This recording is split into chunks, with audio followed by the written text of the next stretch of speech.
The hottest debate in wholesaling. Should you cold call or should you buy inbound PPL leads? From Speed to Lead, Property Leads, Lead Zolo, the companies that I regularly call leads and close deals.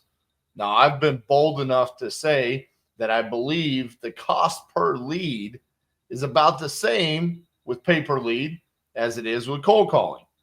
And today I'm going to break this down using someone else's metrics that's been cold calling for years.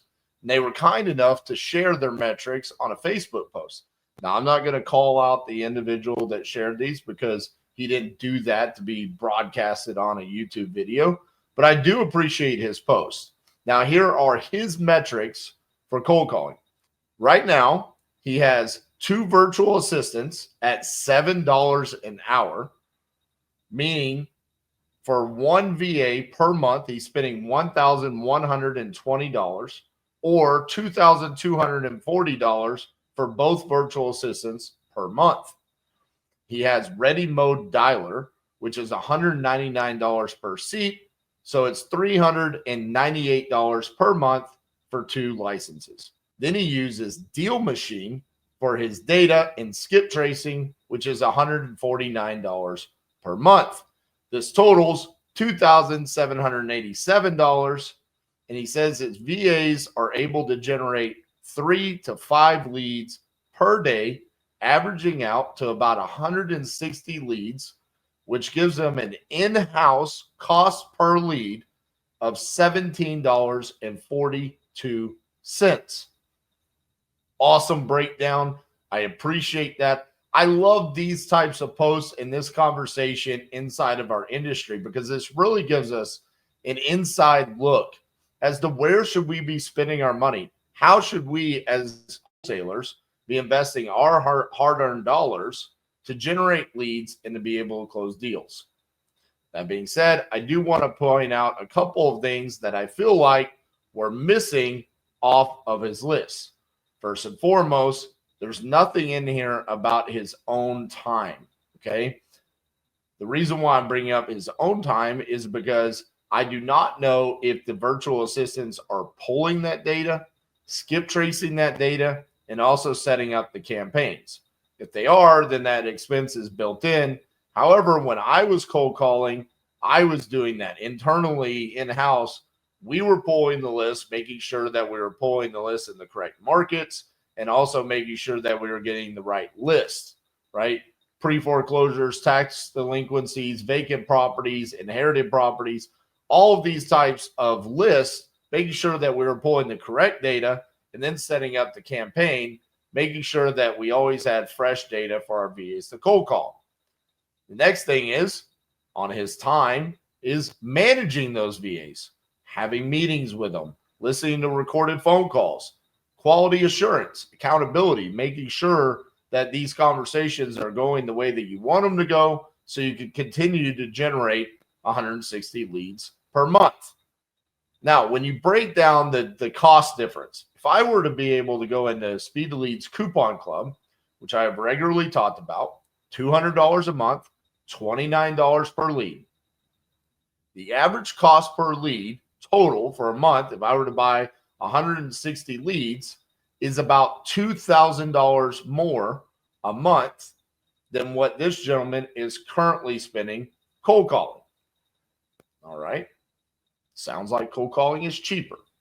However, when we look at it a little bit deeper, there is no cost associated for his time, which if you were to just generously say his time is $100 an hour, and he only spent 1 hour a day managing his VAs, managing the data, going through the campaigns, making sure that there's quality assurance going on, there's your $2,000. The other thing that is not included in this is the cost for skip tracing. Now, I believe it's because he's using Deal Machine, and that includes skip tracing.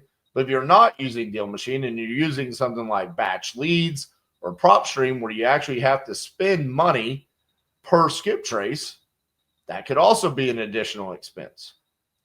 Now, ultimately, when it comes down to it, we're talking about $11.58 per lead more for speed to lead.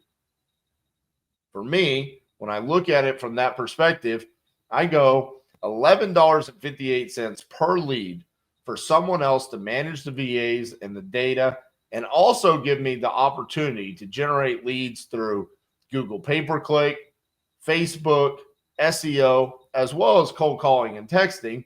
I am completely fine investing that money. Here's the reason why. I know for a fact that the time that it takes to do that and to make sure that you're generating quality leads can get consumed to where your time should actually be spent talking to motivated seller, an actual revenue generating activity. This is why I've regularly said that we're in the golden age of wholesaling, because at this point, I don't even have to worry about lead generation.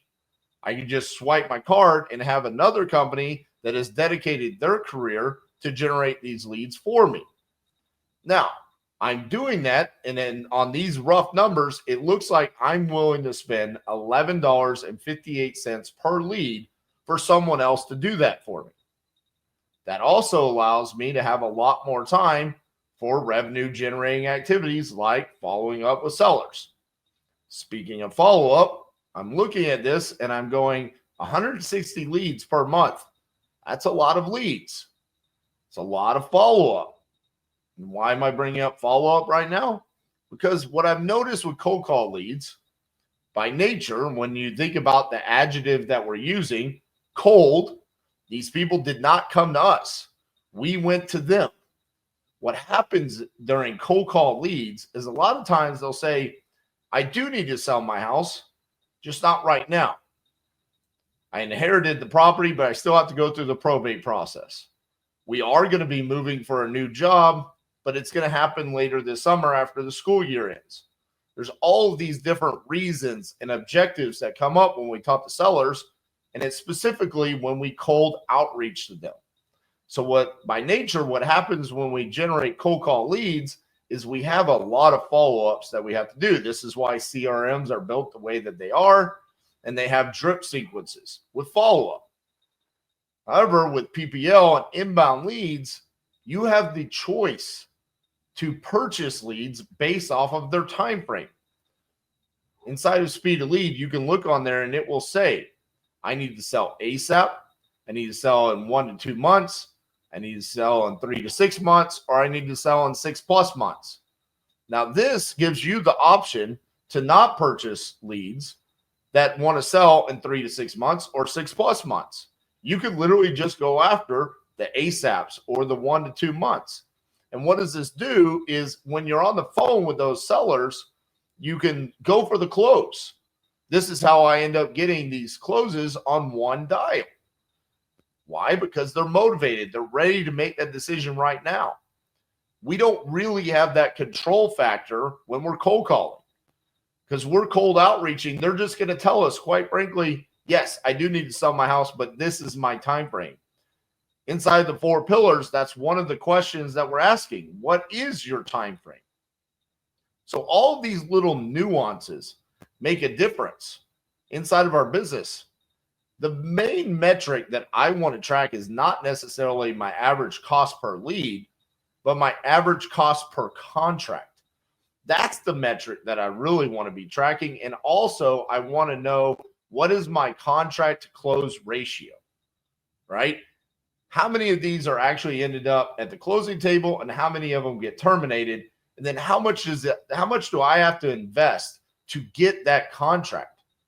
Generating leads for $17.42 is great on the surface until we really start looking and say, how many leads do I have to generate to get a contract? Now, based off of some rough math here, this gentleman could essentially generate 40 leads to get a contract to have the exact same average cost per contract as we have, where I've generously said you only need to close 1 out of every 25 coupon club leads with Speed to Lead. Now, one of the things about the 1 out of 25 is I believe that is a low metric. I believe we could be a lot better than that, and I expect you to be a lot better over the course of time. So when we look at the average cost per contract, if we were to close 1 out of every 25 Speed to Lead And this gentleman was able to close 1 out of every 40 cold call leads.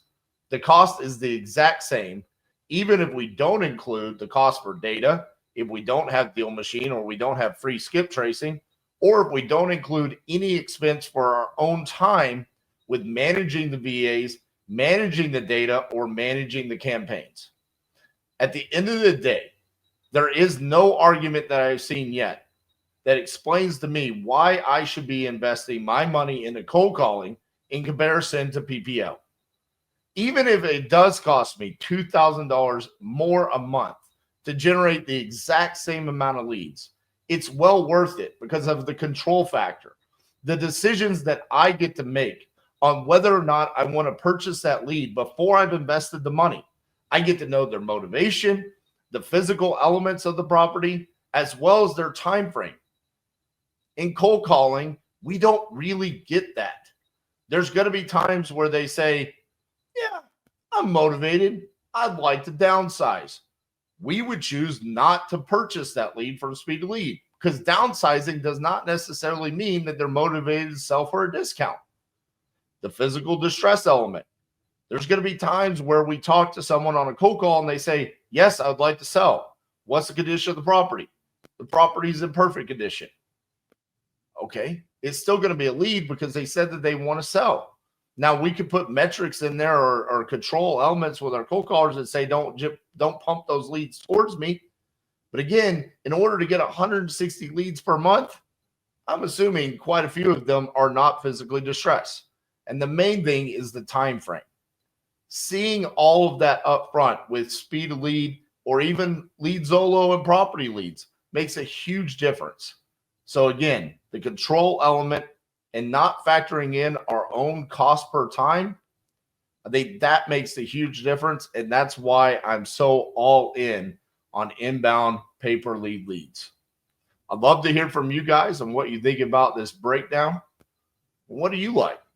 Do you like pay-per-lead? Or do you still like the old way of doing things with cold calling? Let me know. Make sure you give me a like in the video. We'll see you guys tomorrow.